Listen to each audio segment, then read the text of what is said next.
So this time we're looking at War Machine from the Toy Biz Marvel Legends Series 9, the Galactus set. Other figures in this series are the Grey Hulk, Nightcrawler, Bullseye, Doctor Strange, Professor X, and Deathlock. Now the variants were a Green Hulk, a variant Bullseye with different color, different fit head sculpt, and of course the Build-A-Figure Galactus there. Here, the write-up for War Machine and his power grid and statistics. On the other side, we have instructions to put together Galactus. Looking at the figure, we can see that the base for this figure is the Silver Centurion armor, and just slightly remolded on the boots and hands, and with added pieces on the torso and shoulders, and a different head sculpt. He comes with the rocket launcher and shoulder cannon. The shoulder cannon rotates, as well as pivots kind of in the socket. It's linked here to the back. It does come off here, and it does look like it's meant to actually come off and be held in the hand as well, but it does not detach. The rocket launcher does detach, however, if you want to have him without it. Of course, the face mask, like all the Iron Man face masks, come off to reveal Jim Rhodes or Rhodey in the armor, and fairly nice sculpt, I think. Doesn't just look like they repainted a Tony Stark. As for articulation, it's very limited by the armor piece that goes over the old body. You can see underneath there the Silver Centurion sculpt, and while it's loose in the back, it's permanently affixed to his front chest, and you still get pretty good range of motion here, in and out, but not so much the 360. You do rotate at the bicep, double elbow, rotate at the wrist. His fingers bend all together. Kind of a waist articulation here. Moves forward and back and left and right.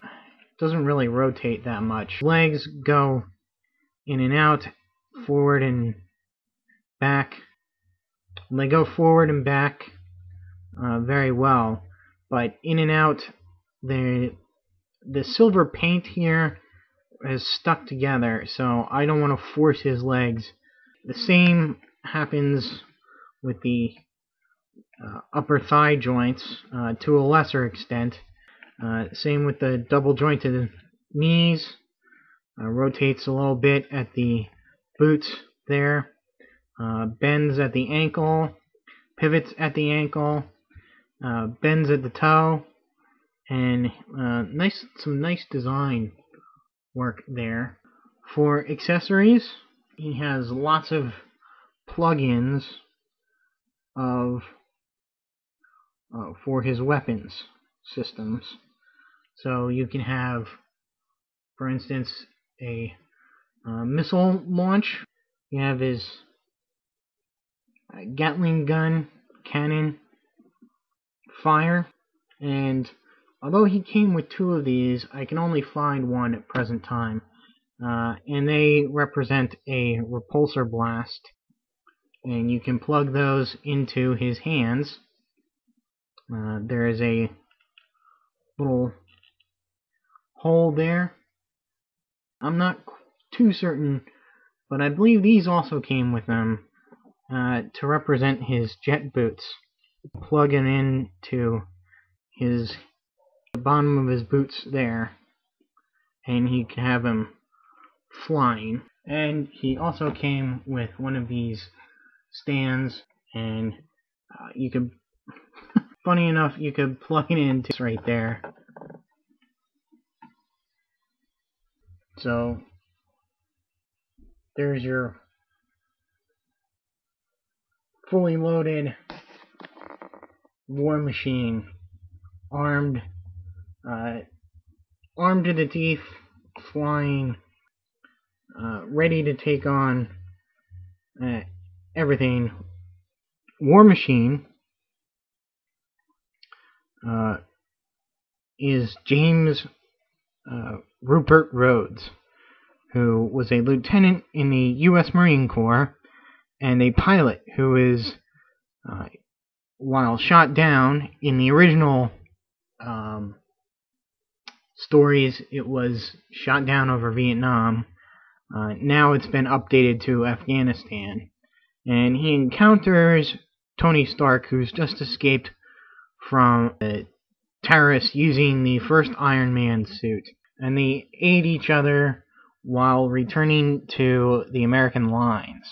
When they finally get there, Tony Stark offers him a job as a personal pilot slash aviation engineer. So he joins the company, becoming a close friend with Tony Stark. And he remains loyal to Tony when Obadiah Stane starts his takeover of Stark Industries. Tony descends into an alcoholic binge, reveals his identity as Iron Man to Rhodes, and Rhodes is forced to put on the Iron Man armor, the classic Iron Man armor, to defend Stark Industries against an attack. He tries to return the armor, but Tony doesn't want it back. He doesn't want the responsibility of the armor anymore or the company anymore. The Stane takeover is formalized, and Rhodey quits.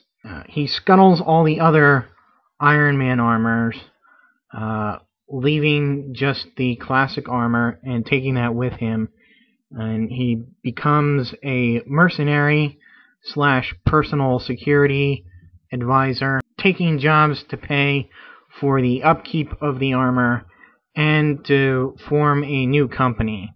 This new company would eventually become Stark Enterprises, which Stark joins after finally sobering up. However, because the Iron Man suit is designed to work with Tony's brain patterns, the cybernetic link to the suit is causing problems for Rhodey, making him increasingly more violent.